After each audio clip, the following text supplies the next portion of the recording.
নমস্কার, ঢেলে ফোড়ন চ্যানেলে তোমাদের স্বাগত। আমি আজকে রান্না করে দেখাবো লাউ শাক, মানে লাউয়ের ডগা, সিম, মূলো, আলু এই সবজি দিয়ে একটা পাতলা ঝোল। তো দেখো আমি কি করে করছি। তো বন্ধুরা, আমি এইখানে এই যে চিংড়ি মাছ নিয়েছি কিছুটা, তার মধ্যে পরিমাণ মতো হলুদ, একটুখানি লঙ্কা বাটা আর পরিমাণ মতো নুন দিয়ে রেখেছি। এটা আমি মেখে নেব। আর মাছগুলো আমি মাঝখান দিয়ে কেটে নিয়েছি, যেহেতু বড় বড় মাছ। তোমরা দেখো আর আমি করে দেখাবো। আলাদা করে চিংড়ি মাছ ভেজে রাখার কোনো প্রয়োজন নেই, আর লাউ শাকও তোমার বাপিয়ে নেওয়ার প্রয়োজন নেই। আমি এমনি করে দেখাচ্ছি। দেখো আমি উনানে সরষের তেল দিয়ে নিয়েছি, আর কিছুটা জিরা ফোড়ন দিয়ে দেব। এবার আমি এই মেখে রাখা মাছগুলো দিয়ে দেব। কারণ বন্ধুরা, মাছ চিংড়ি মাছ যেহেতু, এই মাছ খুলে যাওয়ার ভয় থাকে না, এই জন্য একবারে দিয়ে দিলে কোনো সমস্যা হয় না।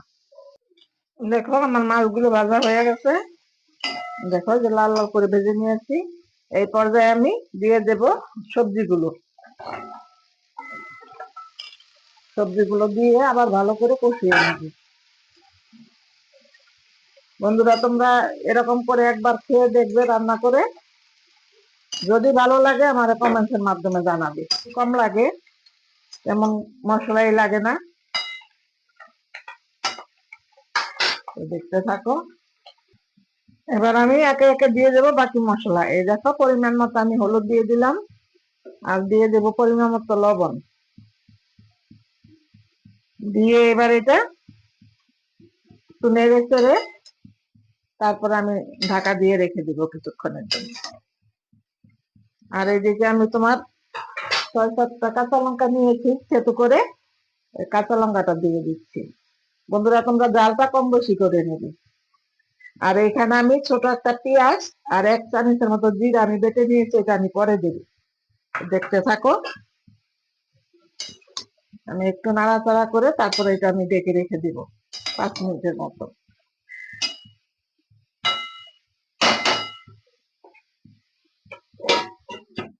5 মিনিট পরে আবার দেখাচ্ছি। এবার আমি ঢাকাটা খুলে তারপরে আবার একটু নেড়ে দেব। দেখো অনেকটাই মজে গেছে সবজি।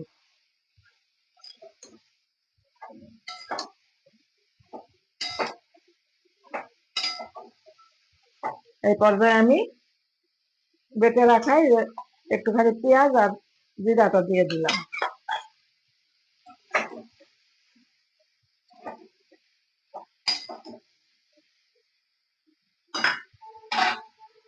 আর ঢাকবো না, এবার আর একটু কষাবো। এবার আমি দিয়ে দেবো যে ধুয়ে রাখা শাক। শাকগুলো দিয়ে আবার কিছুক্ষণ ঢেকে দিব।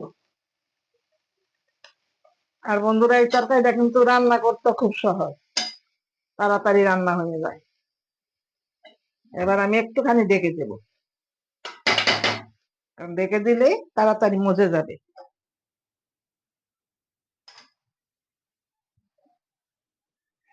এবার আমি ঢাকাটা খুলে তারপরে আমি আবার একটু নেড়ে দেব। অনেকটাই মজে আসছে, উল্টিয়ে দিলে বাকিটাও মজে যাবে। আর বন্ধুরা, তোমরা এই লাউয়ের ডগাগুলো কিনা নাও আর গাছ থেকে নাও, মোটা মোটা দেখে নেবে, কারণ মোটা মোটা ডগাটাই খেতে বেশি ভালো লাগে। দেখো একদমই মজে গেছে। আমি আর একটুখানি ঢেকে দেব 5 মিনিটের মতো। এবার আমি ঢাকাটা খুলে আবার একটু নেড়ে দেব। দেখো একদমই মজে গেছে। আর একটুখানি নাড়াচাড়া করে তারপর আমি জল দিয়ে দেব।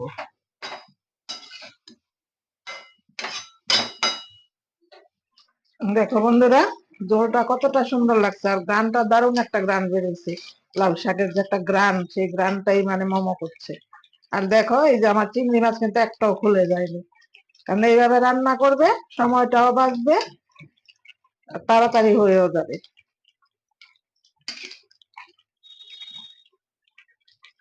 আর তোমাদের কাছে আমার অনুরোধ, আমার চ্যানেলটা সাবস্ক্রাইব করে আমার পাশে থাকবে। পাশে থাকা বেল আইকনে ক্লিক করে দেবে এরকম সুন্দর সুন্দর রেসিপি পাওয়ার জন্য।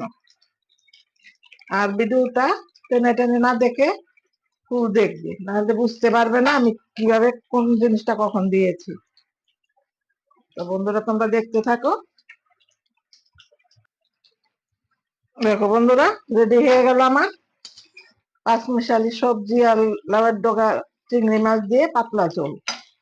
তো বন্ধুরা তোমাদের আমি আবারও বলবো, আমার এই রেসিপি তোমাদের ভালো লাগলে আমার চ্যানেলটা সাবস্ক্রাইব করে দেবে, আর পাশে থাকা বেল আইকনে ক্লিক করে দেবে এরকম সুন্দর সুন্দর রেসিপি পাওয়ার জন্য। আর যদি বেশি ভালো লাগে বন্ধুদের মধ্যে শেয়ার করবে। আর বন্ধুরা একটা কথা বলবো, তোমাদের যদি আমার এই রেসিপি ভালো লাগে তাইলেই কিন্তু আমার সাবস্ক্রাইব করবে, নতুবা করবে না। কারণ করে যে নিয়ে যাওয়াটা এটা কিন্তু খুবই কষ্ট দেয়। তো বন্ধুরা রেডি হয়ে গেল, দেখা হবে আবার অন্য কোনো রেসিপিতে। তোমরা সবাই ভালো থাকবে, সুস্থ থাকবে। ধন্যবাদ। আমি ভেবে দেখাচ্ছি।